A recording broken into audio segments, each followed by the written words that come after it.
Welcome. We are here for Lewis McCullough to do his presentation on SP4.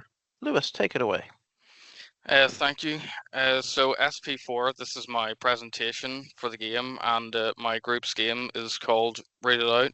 And as you can see on the first slide, this is just going to be all the points that we'll be covering in this presentation. So the first one is just starting with the client brief, and for our client brief, it's asking to create a vertical slices, which is basically just like a little demo of our game, and in it you'll be able to experience key mechanics and like see how the story flows and how the gameplay works and all that sort of stuff. And it's supposed to be about a research thing like of the journey, and it's going to be revolved around like World Refugee Day, I believe it was called. So it's going to be World Refugee Day, a game about that, but with the journey thing.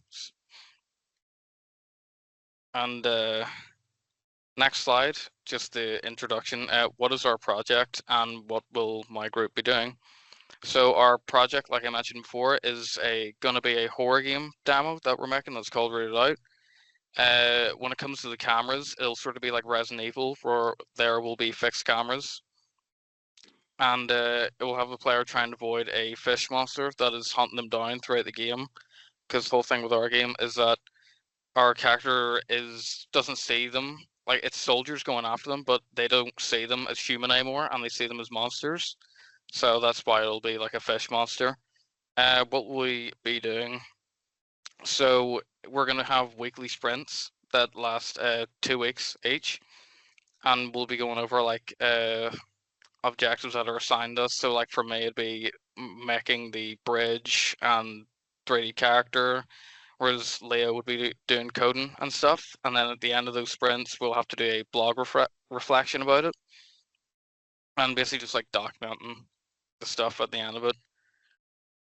When it comes to genre and influences, I would have to say our biggest influence was definitely games like Little Nightmares and Limbo when it came to like sort of like theme we want to have, where it's like you're small, everything else is big, and everything is scary.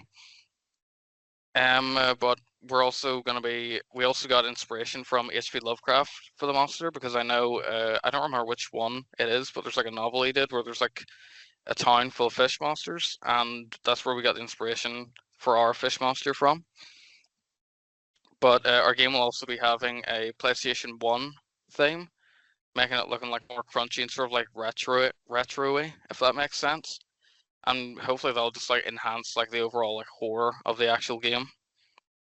Okay, so this page is brainstorming, and on the left we made like a small little board of images that would like represent the look and feel of the game that we wanted to make. So obviously, like we went for in a forest, dark, creepy. You can see images of the fish monster there and how we wanted him to like be a soldier. We were gonna go with a werewolf, but we decided not to because it would just be quite annoying to model and like try and like rig the proportions and everything. And then over on the right, I just wrote down like an example of a game that I know that would have the journey theme in it, which was What Remains of Edith Finch. And like throughout that game, you're going through her old house and like discovering how each of her family members died, and like it really starts bringing the story together. So I thought it would be good to get inspiration from that game to like maybe do something similar with our main protagonist. For the next one, concept narrative. The concept and narrative of our game is going to be just a simple survival horror game where players follow Jace, which is the name of our main protagonist.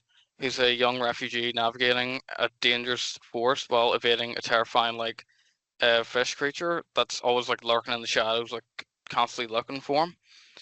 And he's gonna have to like make do with the limited resources around him to evade capture. So we're gonna have like a bottle to like throw and distract the enemy, and like I think we might have a brick as well, but we're deciding on that. And then obviously like Jace is gonna have to outsmart him and like avoid detection. Like so whenever he's near, he should Jace is gonna have to like hide behind a rock or a tree or something so he doesn't get spotted. And hopefully it'll be pretty like good and chilling and like somewhat emotionally charged for like a small demo. The target audience, we just decided to make it simple because it is a horror game, but it's gonna have some like more adult themes in it. So we went with an age range from 18 to 27, but it'll also be designed in a way where like if you're like older than 27, you can still like be intrigued by it and want to play it. In addition, our game will be aimed towards gamers who are fans of the horror and survival genre games, especially when it comes to people who play games like Little Nightmares, Limbo, and Inside, and those sort of games. And then, furthermore, to make sure that it's accessible to everyone, we're going to try and give it like very basic controls, so you'll be able to play it on pretty much anything. But we will be like just mainly designing it for PC. And then yeah, the platform is just going to be available on PC because that's what we're working on. That's something that a lot of people are familiar with. And we'll also be putting it on itch.io at the end of it. This is some concept art that my teammate Leo did. The first image shows what we wanted like the bridge kind of look like, just some concept of it, like an actual like big bridge you can go into. But our bridge is going to be more of like a walkway kind of bridge across the stream.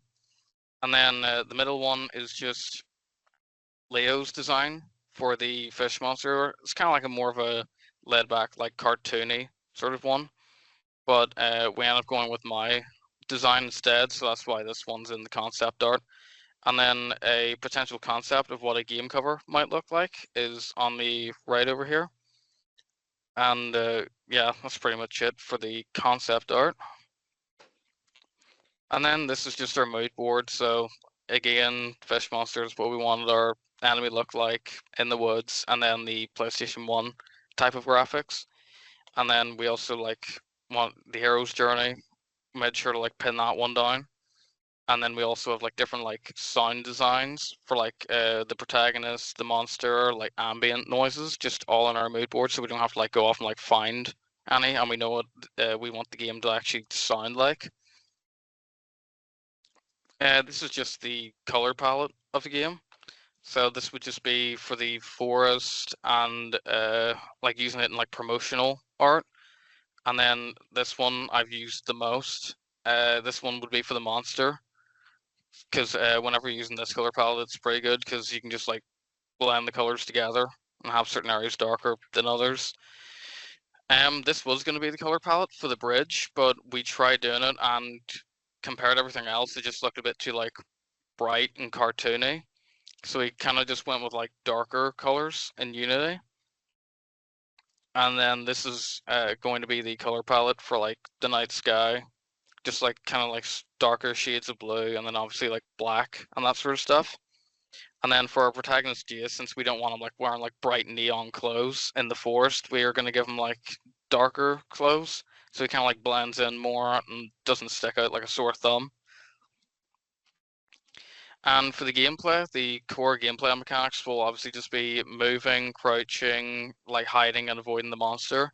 And we're also going to have a stress meter, but that's not going to be on the screen. Like the closer the monster gets, the like darker the screen will get, and I'll feel like you're like being enclosed and trapped, which should help promote the like sense of anxiety and stress and panic.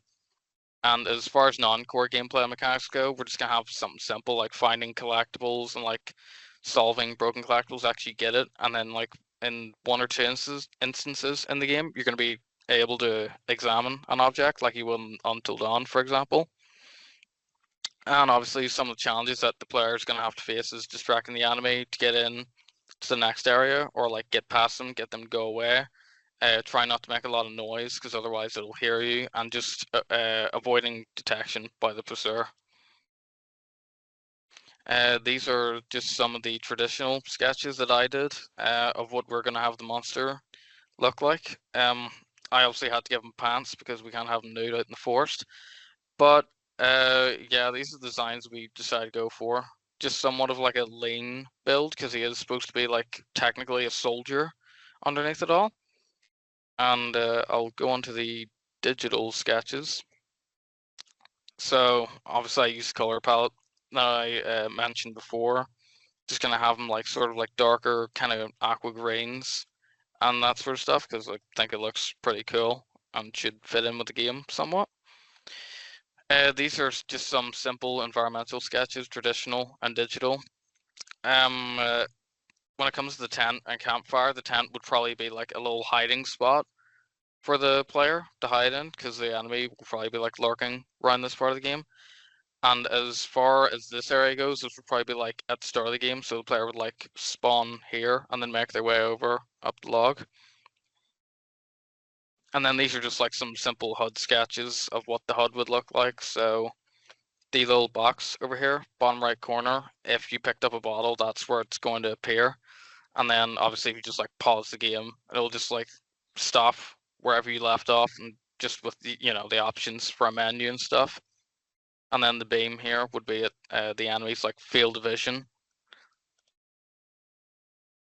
And then these are some traditional storyboards.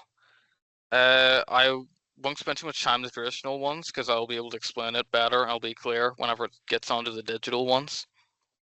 But yeah, just some simple traditional storyboard, and then playboard showing you all the options you can do, showing where you can get each collectible. Let me just go on to the digital ones here. Be easier to say. Yeah, so in the digital ones, just player realizing he has to get the hell out of the forest and trying to avoid the monster, but then he makes some noise. Monster hears him, so he has to hide in the tent that I mentioned before. But the enemy can be distracted by noise quite easily, so you can't really see it, but there's like birds in the distance there that start flapping, which gets the monster's attention, and he obviously walks past the tent, and then the player just gets out, goes to hide in a log, and then makes too much noise and just ends up making a run for it to the bridge where the monster starts giving chase, and the monster just like misses the jump and falls into the abyss. And then the playboard, this like darkening around the screen, like I mentioned before, would be the stress meter. So obviously the monster is like right next to him, so the screen's getting pretty dark. But since he's not getting pursued, it's not like as dark as it could be. And then at the start of the game, you can obviously like go up the log, go forward, or go back and get one of the collectibles. Then you have another collectible under the log as well. And then here we just have a simple like aid interact button to pick up bottles. And then you get another one in the 10. And then obviously like down here, since the player is getting pursued by the monster and the monster's even closer, the screen's like really dark to the point where you can't really like see a whole lot. And then like top part would be like a peaceful kind of way to finish the game, if you will. You don't get all the collectibles, you escape the monster without getting chased, but where there's risk, there is reward. So if you have a ball on you and the monster starts chasing you, if you throw it at the right time, whenever you jump over it, you can kind of like stun him in the air and he'll like fall and die, which would probably be the better ending. Okay, so whenever it comes to strengths on this, I would definitely say my strengths are in 3D modeling. That's why I'm doing it. And then I'm also like not too bad at character sketching and environmental sketching.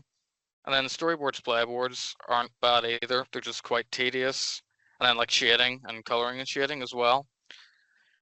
So those would be my strengths. But when it comes to area of improvements, I would like to improve on all that stuff. But digital art, definitely, because I do traditional a lot more than I would digital. And then probably communication with my team a bit more, especially when it comes to the scrum meetings, because I feel like sometimes we might get confused by what each other's doing. And then obviously having the daily scrum meetings, because I always forget to have them, because I just kind of don't feel like we need them a whole lot.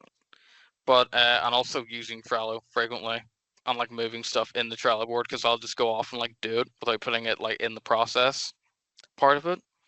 And then our tutor has to remind us of it. And this is just like if you have any questions or anything about it. And thank you for listening. That's really good, Lewis. Well done. Can you go back to the storyboard and playboards just so we can go over them again? Yep. That's really well done. So this is Oh, Hold on. There we Okay. go. So yeah, that's your storyboard. It shows very linear, in a very linear way, what's happening. You've got the reactions in there. That's good. Next one. Yep, and there is the storyboard again. Showing more. Yep, that's good. Next one. Yeah, and that's the playboard. That's showing the different options you have and what the monster will do in relation to you. Yep. Very good. Next. And player hides intent. Yep. Good. You're showing options you can do. Yep, good. So next one. And then you're showing you how the game ends. That's great. So the digital ones. That's really good. Well done. And here's the playboards. Yeah, that's. And you've also shown the button you need to interact with it. That's good. Yep. Next slide. I like that. Yeah, that's really good. Next one. Yeah, that's really good. Well done, Lewis. Great work. And those Okay. storyboards are all your own? Yeah. Yeah. Okay. And the storyboards as well?